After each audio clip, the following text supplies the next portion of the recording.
all that goes into this car. Finally, Charlie Ryder builds models out of beer cans. Not only do they look real, they work. Moving pistons and And Extraordinary Backroads is coming your way.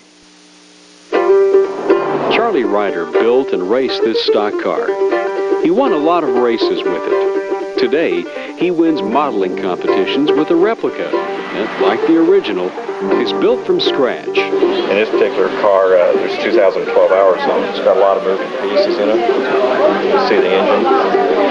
Oh my, you built the engine too? I built everything on the car, the whole car. Absolutely astounding. So where do you work? Where do you work regularly? I work at Marion Ford. I fix broken Fords, you know. When Charlie Ryder isn't working on broken Fords, it's a safe bet he's working on cars of a different scale. Charlie is a master model builder who doesn't need a kit or plans. All he needs are beer cans. But to get to this point, he had to start somewhere. Obviously, that's Budweiser beer can. I started building plastic model cars when I was 4 years old. And my mom told me that the first one that I did build was quite a mess. And I don't remember that being at the age of 4. But when I was 5 years old, I remember the cars that I built then. And I just tried to get better and better. And, well, when I was about the age of 12, when I was still building, this is a basic plastic kit. The kits didn't have the pieces I wanted in them, and I'd fuss about it.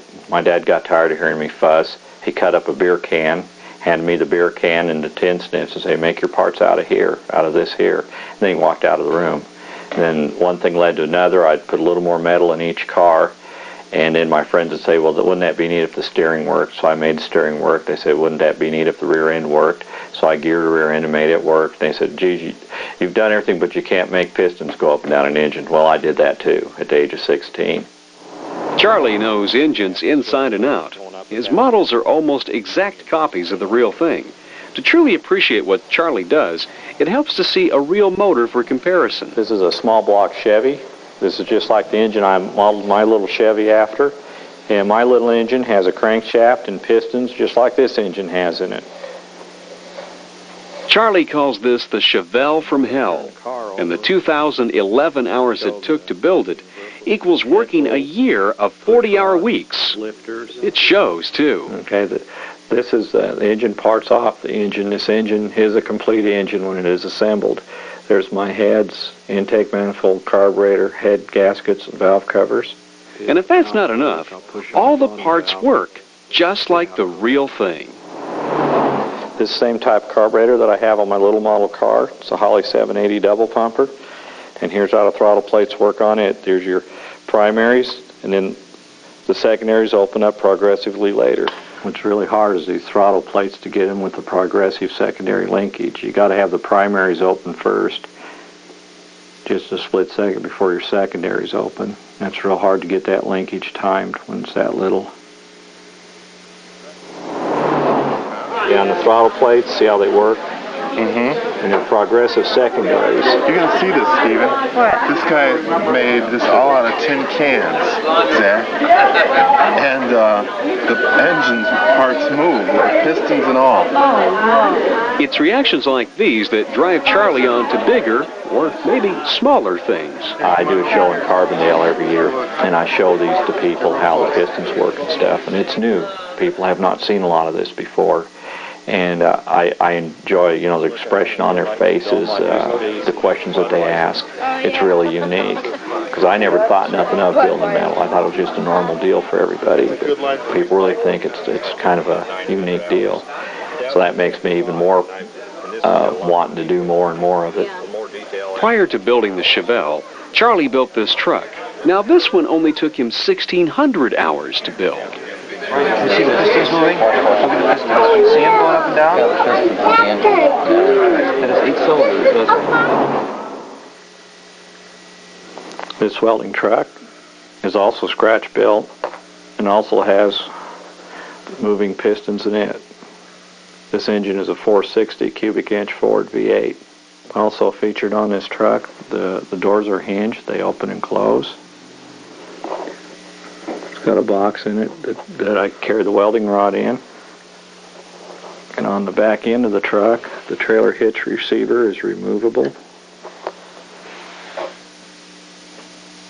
And also the vise swivels, plus it works. Any good welding truck needs welding equipment with it. This is a welding helmet. Made that out of an index card. You don't throw things away. Things that normally people would just assume are trash and toss out. He says, oh, I see a acetylene tank in that, or I see some little motor part in this little piece of scrap, which might be a piece of plastic off of a container that you purchased an item, and then all of a sudden it becomes a part of his vehicle or something. This amazing ability to transform metal and scrap into elaborate miniature replicas has not gone unappreciated. Over the years, Charlie has won lots of awards. This is my hobby room where I build my models. And on this wall are some plaques and awards that I've won through the years of building model cars. And this is my trophy case, and these are the models that have won all the awards. And up here is some more ribbons that I have won. And in the closet here, here's some more ribbons that I have won through the years. And these are all unbuilt models that I have in here that I bought speculating that I will build them eventually. Probably don't have enough time in my lifetime to build them all, but I'm going to try to. Some people fill their closets with shoes they'll never wear. Charlie fills his with models he'll probably never build. Charlie loves his models, and after watching his dad build them all these years, his son Lonnie now builds them too. While Charlie can derive pleasure from piecing together models from a kit, it's nothing like the thrill of building something from scratch and having it work out right. This is an engine that I started building. It only has 2 pistons in it so far. I have not completed it. This is what I call the fly apart test. And the big trick is to get all 8 cylinders in it where it'll work all right. You know he's got a special talent for sighting in such minute clearances for metal. A lot of people that see his work think he's a machinist. He's not. When you get a finished product and you can put your little metal engine on a drill motor and run it and it won't explode, that's pretty close tolerances. That makes me feel pretty good. And one good thing about him hobbying, and I always know where he's at. He's in the house, in his hobby room. He's not sitting on a bar stool. He's not drinking, you know, hundreds of dollars of beer every Friday night or anything like that. That's exactly where he's at, so I can live with it.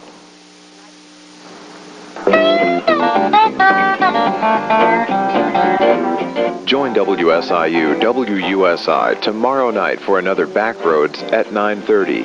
You'll meet people taking metalworking where it's never been before, and some who are keeping it right where it's been. It's men and women of steel tomorrow night on this award-winning installment of Backroads, Thursday at 9:30 on WSIU WUSI.